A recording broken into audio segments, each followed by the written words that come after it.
السلام علیکم جی، اشفاق ستی آپ کے سامنے موجود ہے. تھوڑا سا یہ مائک میں ایشو ہے تو ایکو آپ کو برداشت کرنا پڑے گا. The topic is very important. The topic is related to the Kashmir situation کہ کشمیر کی جو صورتحال ہے. آج جو بھارتی سپریم کورٹ کا فیصلہ آیا ہے اس نے ہمیں یہ بتا دیا ہے کہ یہ انصاف کوئی چیز نہیں ہوتی.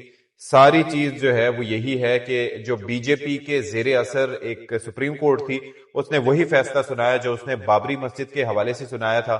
اسی طرز کا فیصلہ سنایا جو کہ وہاں پر ان لوگوں کو سوٹ کرتا ہے. نہ بابری مسجد کے فیصلے میں مسلمانوں کا سوچا گیا نہ اس فیصلے میں مسلمانوں کا سوچا گیا، بلکہ مسلمانوں کو تو چھوڑیے انصاف کے تقاضوں تک کو پورا نہیں کیا گیا. 2019 میں جو انلیگل ایک ڈیسیجن تھا بھارت سرکار کا، جس کے مطابق ایک سٹیٹس چینج کیا گیا کشمیر کا پورا 35A اور 370 آپ کے علم میں ہوگا کہ کیا سلسلہ ہوا تھا. اس کے بعد ہوا یہ کہ ایک ریاست کو ایک یونین ٹیریٹری بنا دیا گیا اور اس کے اندر ایک کنٹرول دے دیا گیا بھارت سرکار کا کہ وہ جس طریقے سے اس چیز کو مینیپولیٹ کر سکے. اب ہوا یہ کہ معاملہ سپریم کورٹ میں گیا تو سپریم کورٹ سے ایک کلیئرٹی مانگی گئی کہ کیا ایک پارلیمنٹ کا اختیار ہے کہ وہ اس طرح کا فیصلہ کر سکے، اس کی حیثیت کو گھٹا سکے، یا یہ اس ریاست کا اپنا اختیار ہے کہ وہ اپنے متعلق فیصلہ کر سکے. تو اس نقطے پر بات ہونی تھی اور مجھے یہ لگتا تھا کہ انصاف کے تقاضے پورے ہوتے نظر آئیں گے، لیکن وہ سپریم کورٹ جو ہے انصاف کرنے کے بجائے بھارت کو یعنی کہ اپنے ملک کو نوازنے میں زیادہ جتی ہوئی نظر آئی اور انصاف کے تقاضوں کو ملیا میٹ کر دیا گیا. اب ایک تو فیکٹر یہ ہو گیا. دوسری چیز یہ ہے کہ کشمیر میں بیسکلی ہوا کیا ہے. اب یہ جو ایک کازمیٹک ایفیکٹ ہوتا ہے نا، وہ بڑا بھارت کی جانب سے کرنے کی کوشش کی گئی. آپ نے دیکھا ہوگا کہ سن 2019 کے بعد سے وہاں پر اجلاس بلائے جا رہے ہیں، وہاں پر سیاحوں کو بلایا جا رہا ہے، وہاں پر فلمیں بنائی جا رہی ہیں، کافی کچھ کیا جا رہا ہے ایک سافٹ امیج دکھانے کے لیے. پھر ایک بیوٹی پیجنٹ کا بھی ابھی دسمبر میں کہہ رہے تھے کہ ہونا تھا، میرے خیال میں مس ورلڈ کا یا پتہ نہیں کیا، وہ ہوا یا نہیں ہوا، I am not aware. G20 کا اجلاس آپ نے دیکھا کہ وہاں پر منعقد کروانا تھا، کروایا گیا. تو یہ وہ ساری چیزیں ہیں، یہ وہ بتانے کے لیے ہیں کہ جب سے ہم نے ٹیک اوور کیا ہے we have controlled everything. Yes you have. Hurriyat قیادت ساری کی ساری آپ نے جیل میں پکڑ کے ڈال دی ہے. یاسین ملک کی بیٹی آج بھی فریادیں کرتی ہے، اسے اپنے باپ کا کچھ نہیں پتا کہ کس حال میں ہے، کہاں پر کس طریقے سے رکھا گیا ہے، عرصہ حیات ان پر تنگ کر دیا گیا ہے. پھر وہاں پر آپ نے دیکھیں کہ غیر قانونی سیٹلمنٹس جو کی جا رہی ہیں، یعنی کہ ہندوؤں کو وہاں پر لے جا کے بسایا جا رہا ہے، پراپرٹیز وہاں پر خریدوائی جا رہی ہیں. بیسکلی تو یہی مقصد تھا. اور اب اس کے بعد ہوا یہ ہے کہ فائنل جو نیل ان دا کافن تھا وہ یہی تھا جو انہوں نے کر دکھایا. اب یہ ہے کہ بی جے پی کے الیکشنز آگے ہونے جا رہے ہیں اور بی جے پی کا انتخابی نعرہ تھا کہ اس آرٹیکل کو ختم کریں گے. تو آپ یہ دیکھیں کہ آگے بھی ہمیں مودی سرکار کا ہی ایک آگے ہولڈ دکھائی دے رہا ہے. تو یہ اٹس ہیپننگ سسٹمیٹکلی، کیونکہ بھارت کو دو تین چیزیں چاہیے: پاکستان سے نفرت، پاکستان کے خلاف جعلی فالس فلیگ آپریشن، پاکستان کے خلاف جعلی سرجیکل سٹرائکس، اور پھر وہ منجن کے عوام میں بک جاتا ہے اور پتہ نہیں کیسے بک جاتا ہے. I wonder. اور اس دفعہ بھی وہی چیز کرنے کی کوشش کی گئی ہے. تو ایک تو فیکٹر یہ ہو گیا. اب دوسری چیز یہ ہے کہ آپ سوچئے کہ کشمیری عوام کا کیا. یہ بات درست ہے کہ بھارت کا غیر قانونی تسلط ہے، لیکن وہاں پر رہتے ہوئے وہ کس فورم میں، ہائیسٹ فورم میں جا سکتے تھے؟ وہاں پر تو سپریم کورٹ ہی رہ جاتی ہے. عالمی عدالت انصاف سے کیا انصاف ملتا ہے؟ I don't see it happening. ورنہ اس کے بعد ان کے پاس وہی فورم رہ جاتا ہے، لیکن وہاں پر وہ کس طرح سے پہنچے، دیٹ از دا کوسچن. پھر دوسری چیز یہ ہے کہ پاکستان میں اس کا کردار کیا ہونا چاہیے. پاکستان ظاہر ہے کہ پاکستان کی جو جغرافیائی حیثیت ہے، ہماری اتنی کیپیسٹی نہیں ہے کہ ہم کشمیر کاز پر اتنی بات کر سکیں. لیکن آپ یہ دیکھیے گا کہ 2019 میں جب یہ واقعہ پیش آیا تھا تو اس وقت کے جو وزیر اعظم تھے عمران خان صاحب، وہ بیان بازی پہ کافی یقین کیا کرتے تھے. تو انہوں نے اپنی تمام تر جو ان کی ٹیم تھی اس کو کہا کہ بھائی یہ جو معاملہ ہے یہ ہم نے اگست سے لے کے اٹھانا ہے، اور اگست سے لے کے سپٹمبر میں جب تک میرا جنرل اسمبلی کا اجلاس ہے تب تک میں نے خطاب کرنا ہے، تو ہم نے چپ کے رکھنا ہے تاکہ وہاں تک جائیں تو پھر اس کے بعد وہ آوازیں اٹھیں، اوئے ہوئے ہوئے عالم اسلام کا سب سے بڑا لیڈر، اوئے ہوئے ہوئے اسلامک ٹچ. تو وہاں پر تب تک یہ معاملہ انہوں نے گرمائے رکھا، تب تک بڑی آوازیں اٹھیں، خان صاحب اوئے ہوئے ملت اسلامیہ کا سب سے بڑا لیڈر. اور اس کے بعد سارے کے سارے ہومیوپیتھک ایک دم جھاگ کی طرح بیٹھ گئے. ٹھیک ہے. اب اس جھاگ کی طرح بیٹھنے کا نقصان یہ ہوا کہ آج کیونکہ کسی بھی کاز پہ بات کرنے کے لیے اس معاملے کو کوئی تو ریزن ہے نا کہ دنیا بھر میں یہ معاملہ ہائی لائٹ نہیں ہو رہا. کیا وجہ ہے اس کی؟ ایک تو یہ ہے کہ ہماری طرف سے کمزور سفارتکاری، بھارت کی مضبوط لابی، پاکستان کی کمزور لابی، اس کے علاوہ پاکستان کے معاشی حالات اور پاکستان کی معاشی ریلیونس، پاکستان کی خطے میں ریلیونس. اس بات میں کوئی شک نہیں ہے کہ پاکستان کی جغرافیائی لحاظ سے بڑی اہمیت ہے خطے میں، لیکن پاکستان معاشی لحاظ سے بہت کمزور ہے۔ جب ہم خود دوسروں کے بھیک کے مطلب حقدار ہوں گے اور اس پہ چل رہے ہوں گے، جب ہماری معیشت، آپ سوچئے کہ IMF سے ایک قسط نہ ملے چند سو ملین ڈالر کی، تو ہم سڑکوں پر آ جاتے ہیں۔ یہ ہماری معاشی حالات ہیں، کوئی فکسچر نہیں ہے۔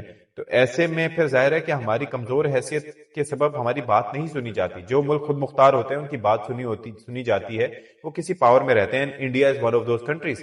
انڈیا نے اپنے انفلوئنس کو بہت زیادہ بڑھایا ہے، اور آپ سوچیں کہ جو ہمارے دوست ممالک تھے ان کے اندر بھی انڈیا کا انفلوئنس کتنا زیادہ بڑھ چکا ہے۔ کن لوگوں کو ہم اپنا دوست تصور کرتے تھے؟ چائنا ہمارا سب سے بڑا دوست تھا، اور آپ سوچیں کہ چائنا نے ہمیں کتنے مواقع پہ سپورٹ کیا ہے انڈیا کے اگینسٹ، ٹھیک ہے؟ لیکن جے شنکر کی وجہ سے ان کے ساتھ ان کی بائیلیٹرل ٹریڈ کتنی بڑھ چکی ہے اس وقت۔ بھیا باپ بڑا نا بھیا، سب سے بڑا روپیہ، سب سے بڑا ڈالر، سب سے بڑا یورو، سب سے بڑا جو بھی کرنسیز ہیں وہ سب بڑی ہیں اس وقت۔ Bilateral trade, multilateral trade, international relations, یہ سارے کے سارے بڑے میٹر کرتے ہیں۔ کس ملک کا کتنا حجم ہے؟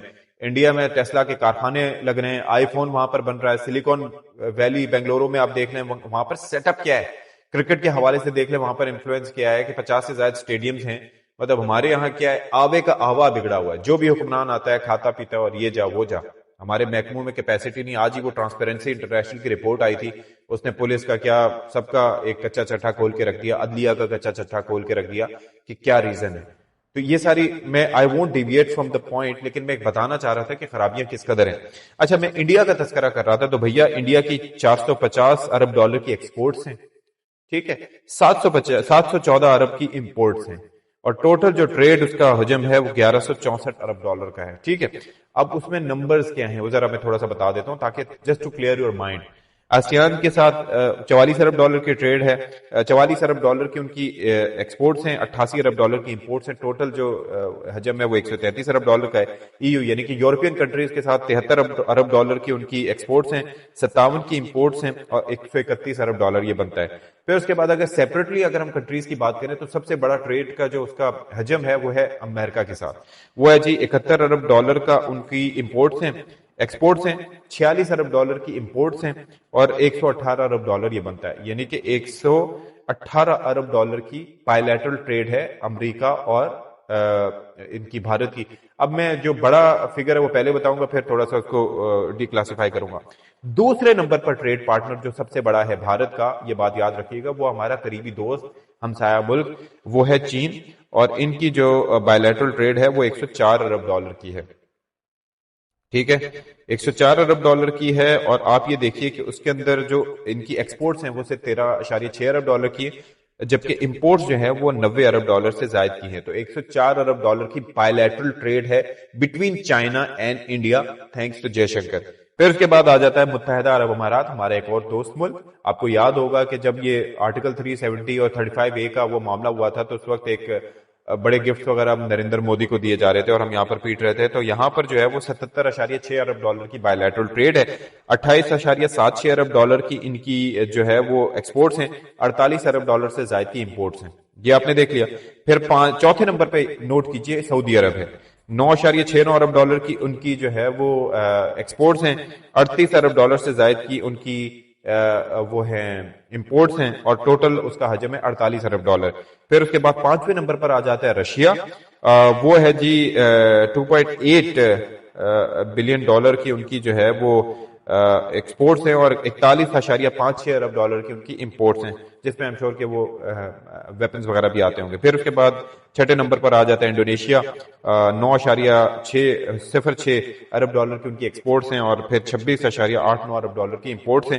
پھر اس کے بعد عراق آ جاتا ہے 7ویں نمبر پر، اور ان کا تقریباً 33 ارب ڈالر کا بائیلیٹرل ٹریڈ ہے۔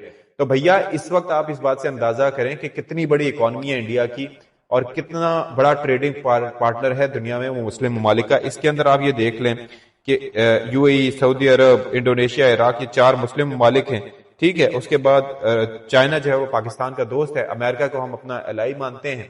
تو آپ یہ دیکھیں باقی رہ کیا گیا، اس سے آپ اندازہ کیجئے کہ کتنے سٹرونگ ٹائز ہیں بھارت کے، اور اس سے آپ اندازہ کیجئے کہ ہماری بات کیوں نہیں سنی جاتی، کیونکہ ظاہر چائنا تو پھر بھی خیال کرتا ہے، لیکن جب بات ہوتی ہے نا دو ملکوں کے تعلقات کی، اور باقی سارے معاملات کی، تو پھر اس وقت یہ بھی چیزیں دیکھی جاتی ہیں کہ یار اس کے ساتھ ہمارے تجارتی مراسم کیا ہیں، what are we going to lose. اور پاکستان کا جب معاملہ آتا ہے